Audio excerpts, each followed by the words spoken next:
Hola, muy buenas tardes. En esta exposición hablaremos sobre una de las vías de administración de medicamentos más especializadas y precisas del ámbito clínico, que es la vía intratecal. La presentación fue elaborada por Aida Álvarez, Linda Ospina, David García y mi persona Carol Salas. Se basa esta información científica y actualizada en estudios clínicos recientes. A lo largo de esta exposición analizaremos su definición, sus propósitos, sus indicaciones, precauciones, anatomía y además de un caso clínico real que evidencia su uso seguro y eficaz.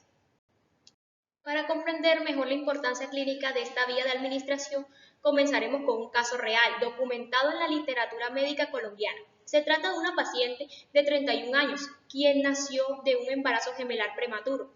Sufrió de hipoxia neonatal, lo que generó una parálisis cerebral con espasticidad secundaria. Además, presentaba antecedentes de trombosis venosa profunda recurrente, por lo cual ella recibía tratamiento con un anticoagulante con dalteparina.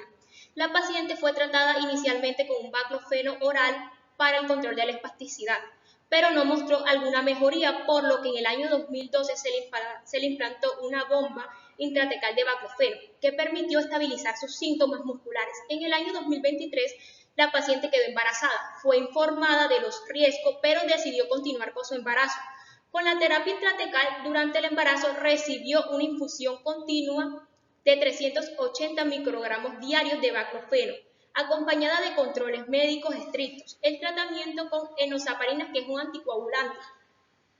Para evitar nuevos episodios trombóticos, el embarazo evolucionó sin complicaciones hasta la semana 37. Se programó la cesárea, sin embargo, debido a la presencia del catéter intratecal no fue posible aplicar la anestesia raquídea, por lo que se utilizó anestesia general con remifentanilo y fentanilo, que hacen parte de los grupos opioides, evitando el uso de relajantes musculares. Finalmente, la paciente dio a luz un niño sano con un peso adecuado de puntaje Angar de 7/10 y 8/10.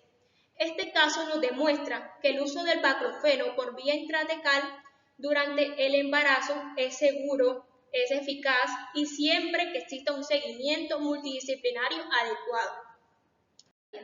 La vía intratecal consiste en administración del medicamento directamente en el líquido cefalorraquídeo, permitiendo que actúe de una forma rápida, directa, sobre el sistema nervioso central, con dosis mucho menores y con menos efectos secundarios. Según Jordan del 2012, esta vía introduce el fármaco en el líquido cefalorraquídeo para una acción centrada y rápida y localizada, a diferencia del epidural que actúa fuera de la dura madre. Por su parte, Duke, Wadri y Das de 2022 la describe como la administración subaranoidea o espinal, que permite un contacto directo con la médula y las raíces nerviosas, evitando la barrera hematocefálica. Finalmente, José de Andrés y colaboradores en el 2022 explican que la vía intratecal modifica la biodisponibilidad del fármaco dependiendo de los factores como la dosis, la solubilidad y la difusión en el líquido cefalorraquídeo, logrando efectos sensitivos, motores y simpáticos según el medicamento. En conjunto, estos actores coinciden que la vía intratecal es precisa, rápida, eficaz y ideal para el manejo del dolor crónico, anestesias y espasticidad. El concepto que mejor se relaciona es el de José de Andrés del 2022, porque explica cómo el baclofeno intratecal actúa directamente sobre la médula espinal, modificando su biodisponibilidad y garantizando un efecto secundario seguro y continuo. Los propósitos y los objetivos de la vía intratecal. Los propósitos principales de la vía intratecal son mejorar el manejo del dolor crónico o refractario, reducir los efectos adversos sistémicos y prolongar la anestesia postoperatoria. En primer lugar, se utiliza para controlar el dolor en pacientes oncológicos o con enfermedades neurológicas que responden a tratamientos convencionales. También permite reducir las dosis sistémicas de medicamentos, ya que al aplicarse directamente en el líquido cefalorraquídeo, se requiere de una cantidad mucho menor para obtener el mismo efecto terapéutico.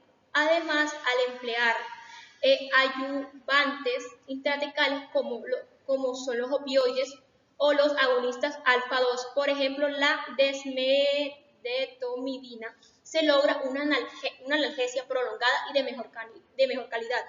Finalmente, es fundamental en el tratamiento de la espasticidad severa, como vimos en el caso clínico, donde el baclofeno intratecal permitió controlar eficazmente la rigidez muscular sin causar una sedación ni efecto tóxico sistémico. En las indicaciones clínicas encontramos que tenemos 4 principales indicaciones para el uso del sistema de la administración intratecal. Primero, el dolor oncológico refractario, que es cuando el paciente no responde adecuadamente a los tratamientos convencionales, orales o transdérmicos. En el dolor crónico no oncológico de difícil manejo, como el dolor del miembro fantasma, el síndrome del dolor regional complejo, el tipo 1 y el tipo 2, las plexopatías braquiales, lumbosacras o inducidas por radiación. En la espasticidad severa común en pacientes con esclerosis múltiple, lesión medular, parálisis cerebral y accidentes cerebrovasculares. Y en el manejo del dolor en pacientes oncológicos tiene una alta prevalencia, cerca del 40% tras tratamientos curativos, el 55% durante las terapias activas y más del 66% en fases avanzadas.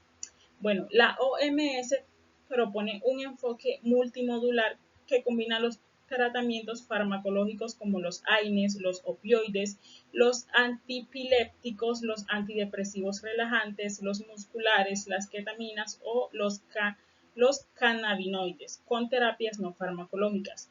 Y frente a esto, la vía intratecal se convierte en una alternativa eficaz, especialmente para el dolor neuropático refractario, ya que permite el uso de dosis más bajas con mayor efecto local y menor toxicidad sistémica. Y en relación con el caso clínico, nuestra paciente de 31 años presentaba espasticidad secundaria a hipoxia neonatal, por lo cual cumplía plenamente con una inducción válida para el uso del baclófeno intratecal. En las precauciones y manejo, la vía intratecal es de alto riesgo, por lo que requiere vigilancias y protocolos estrictos. No todos los medicamentos son seguros por esta vía. La administración intratecal inadvertida de fármacos no autorizados, como ciertos anestésicos relajantes musculares o quimioterapia, puede causar parálisis, convulsiones, daño neurológico o muerte. Un caso crítico es el de los alcaloides de la vinca, como la vincristina, que solo deben administrarse por vía intravenosa. Su administración intratecal es letal. Puede haber mal funcionamiento del catéter cuando hay diferencias superiores al 20% entre el volumen infundido y el esperado, o cuando se altera la eficacia analgésica. La evolución se realiza con imágenes o estudios con contraste a través de la bomba.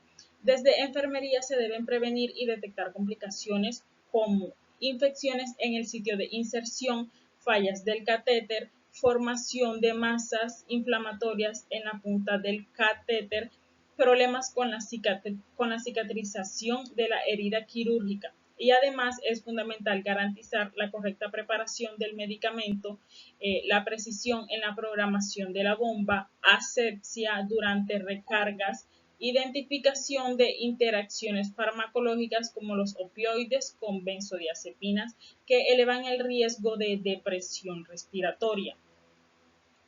Con relación con el caso clínico, durante la cesárea, la paciente fue manejada con anestesia general, lo cual representaba un riesgo de depresión respiratoria si se combinan agentes anestésicos con baclófeno intratecal. Sin embargo, gracias a una adecuada coordinación interdisciplinaria, no se reportaron eventos adversos. Y en las contraindicaciones, el uso de esta vía está contraindicado con los siguientes casos: las coagulopatías o trastornos hemorrágicos, la inmunosupresión severa como en pacientes oncológicos avanzados, las infecciones activas ya sean locales o sistémicas, las alergias a materiales del dispositivo o fármacos, el consumo activo de drogas tipo 4 en los trastornos psiquiátricos como psicosis o demencia o dificultad del manejo del dispositivo.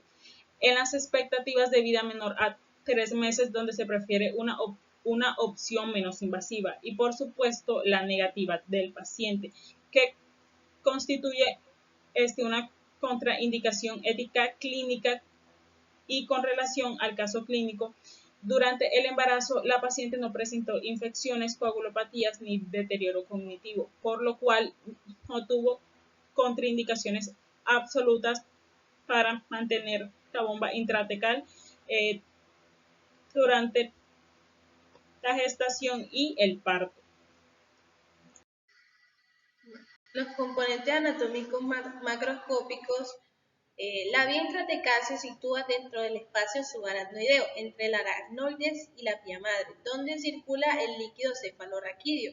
Este espacio rodea la médula espinal, que se extiende desde el bulbo raquídeo hasta aproximadamente el nivel vertebral de L1 y L2 y termina en el cono medular y continúa como la cauda equina.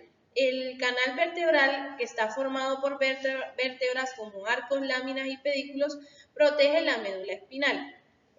Las meninges espinales se dividen en tres capas, que son la dura madre, que es la más externa y es resistente, la aracnoide, que es la intermedia y es donde se encuentra el espacio subaracnoideo, y la pía madre, que es la íntima, y esta se adhiere al tejido nervioso. Bueno, entre aracnoides y la pía madre se encuentran las trabéculas aracnoideas, que son las que dan un soporte estructural y mantienen el espacio donde circula el líquido cefalorraquídeo. Las raíces nerviosas dorsales y ventrales emergen de la médula, se agrupan y forman los nervios espinales, y en la región lumbar estos flotan libremente en el líquido cefalorraquídeo como parte de la cauda equina. Los vasos meningios y las arterias radiculares son las que irrigan las meninges y la médula. Y ojo, pueden lesionarse durante una punción si no se aplica una técnica adecuada.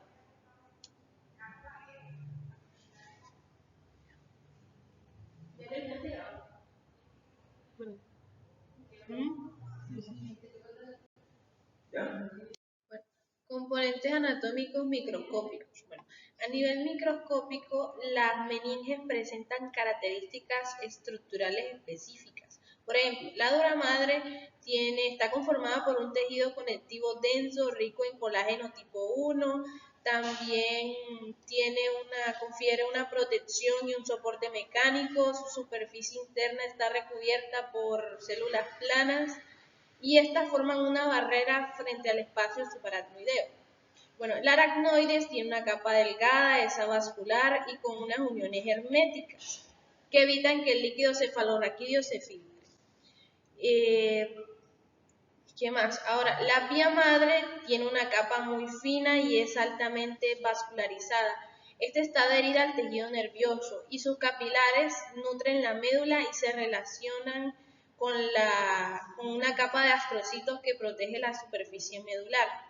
Y las trabéculas y las uniones celulares, estas aseguran la estabilidad del espacio subaracnoideo y además facilitan el flujo del líquido cefalorraquídeo. Las uniones intercelulares, como los desmosomas, uniones GAP, preservan la integridad estructural y las comunicaciones entre las meninges. Y por último, los ependimocitos son los que revisten el canal central de la médula y los ventrículos. Además, forman parte del plexo carotidio encargado de la producción del líquido cefalorraquídeo. Irrigación y retorno venoso de la vía intratecal. La irrigación arterial de la médula espinal proviene de ramas segmentarias de las arterias vertebrales, intercostales y lumbares. Estas ramas originan arterias radiculares que penetran el conducto vertebral junto con las raíces nerviosas. Dentro del canal vertebral, estas arterias se integran en el sistema longitudinal arterial, que está constituido por una arteria espinal anterior y dos arterias espinales posteriores. Este sistema garantiza el suministro constante de oxígeno y nutrientes a la médula. El retorno venoso no se realiza a través del líquido cefalorraquídeo, sino de la médula y las meninges, mediante el plexo venoso vertebral interno o epidural. Este plexo es sin válvulas, altamente anastomótico, y se comunica directamente con las venas vertebrales y las venas cava superior e inferior. Asociación de los fármacos de la vía intratecal. La difusión hacia la médula y los nervios locales, una vez que el fármaco se suministra en el líquido cefalorraquídeo, comienza a difundirse hacia los tejidos que lo rodean, principalmente en lo que es la parte de la médula espinal y las raíces nerviosas. Este es el proceso que el medicamento permite que ejerza su efecto analgésico y anestésico directamente en lo que es la parte del sistema nervioso central. La distribución por el líquido cefalorraquídeo no es un líquido estático, sino que circula de manera convectiva, pulsátil y pasivo por los latidos del corazón y los movimientos respiratorios. Gracias a eso, el fármaco se distribuye a lo largo del eje cerebroespinal, llegando incluso a compartimentos más altos, lo que influye directamente en la concentración y duración del efecto. La absorción a la circulación sistémica parte del fármaco puede atravesar de plexos venosos epidurales o la variedad de sangre del líquido cefalorraquídeo, alcanzando la sangre. Esto genera efectos sistémicos subsecundarios, aunque el objetivo principal del fármaco intratecal es actuar sobre el sistema nervioso.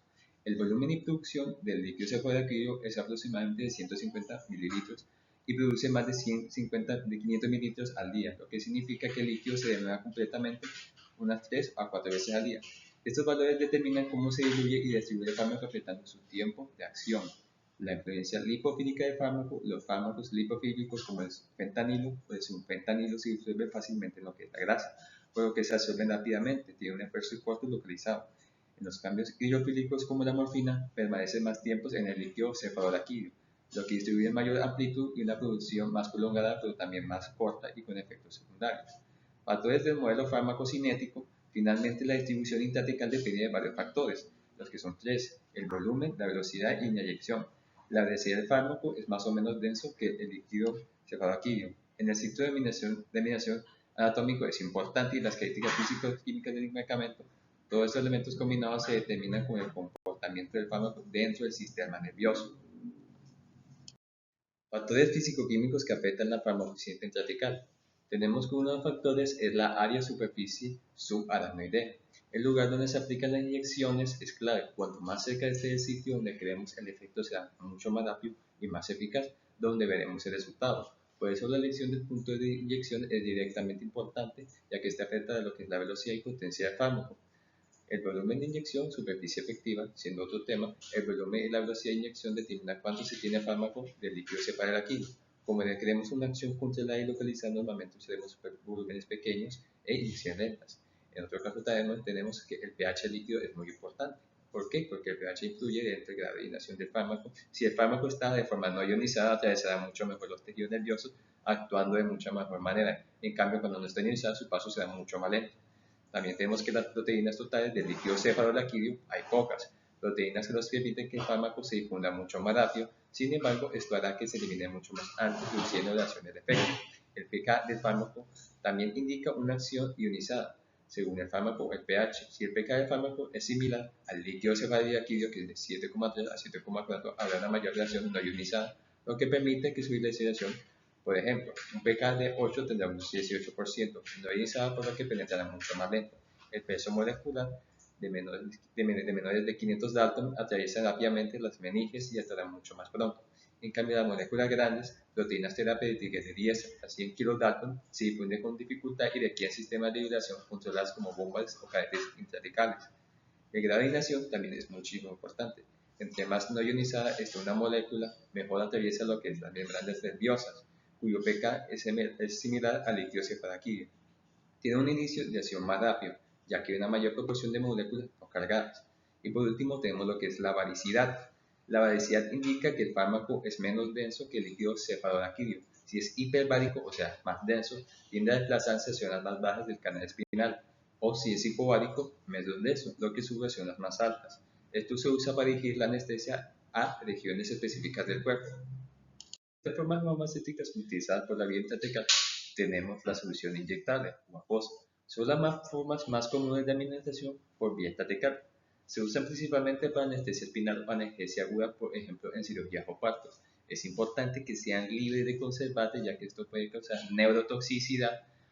Tenemos de ejemplo a la bupivaína al 0,5%, morfina intratecal sin preservantes, infusiones contidas por catéteres de bombas implantes. Se usan sobre todo sobre el tratamiento de dolor crónico terminal mediante el sistema de infusión controladas. Estos dispositivos permiten administrar dosis estables, opioides, anestésicos e incluso fármacos biológicos. Como ejemplo tenemos programas como el Medtronic. También sigamos con lo que es la micro o nanopartícula. Formulaciones sostenidas, su objetivo es lograr una ligación prolongada de medicamentos entre el espacio intratecal. Son útiles para mantener los analgésicos duraderos sin necesidad de aplicar dosis frecuentes o actualmente. La mayoría están en fase experimental o clínica muy temprano. Ejemplo, tenemos micropartículas de morfina o nanopartículas de lipídicas de fármacos biológicos. Seguimos con lo que es el implanting y las bombas intratecales. Son sistemas implantables o permanentes, semipermanentes, permiten una administración continua y controlada del fármaco. Se utilizan en pacientes como dolor crónico severo, espasticidad, ejemplo de las bombas intratecales. Esto podemos asociarlo con lo que es el caso clínico. Unas madres aprobadas por la British Pain Society. Después tenemos lo que son preparados proteicos biológicos. Se usan principalmente en la investigación o ensayos clínicos para enfermedades neurológicas, terapia génico o autoinmune. Incluyen enzimas recombinantes o anticuerpos monoclonales que requieren formulaciones especiales por su peso molecular. Ejemplo, tenemos la hidrosulfasa intratecal o anticuerpos de investigación. Saludos a todos. Vamos a realizar un procedimiento que se conoce como punción lumbar para administrar quimioterapia al líquido cefalorraquídeo, un procedimiento conocido como intra. Saludos a todos. Vamos a realizar un procedimiento que se conoce como punción lumbar para administrar quimioterapia al líquido cefalorraquídeo, un procedimiento conocido como intratecal. Para ello realizaremos la convencional punción lumbar y luego que extraemos líquido cefalorraquídeo vamos a administrar la quimioterapia al líquido.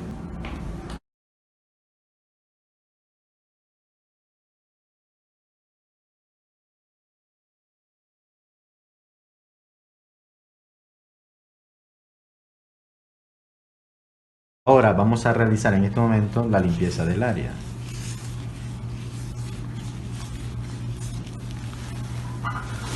Para buscar el área que vamos a puncionar, ubicamos las crestas y trazamos una línea recta buscando el espacio. ¿Okay? En este caso, este es el área que vamos a puncionar.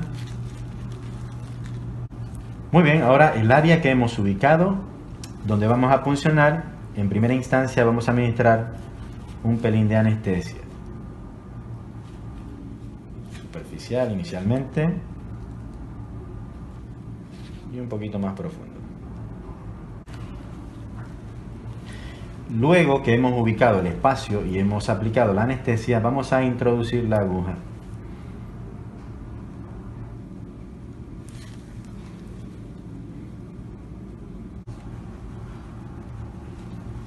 Hasta que lleguemos al punto, tiramos la aguja.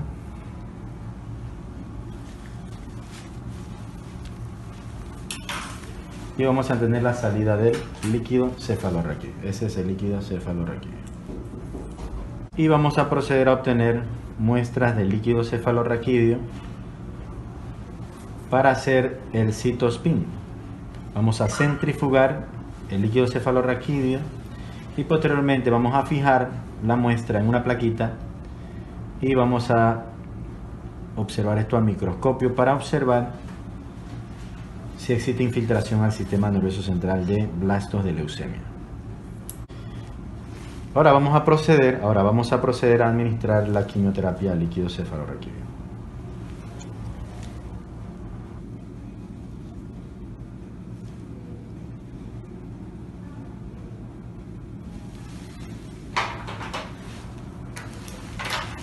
Y pasamos un poquito de solución salina para asegurar que el quimioterapéutico, que la citarabina, no quede en la línea.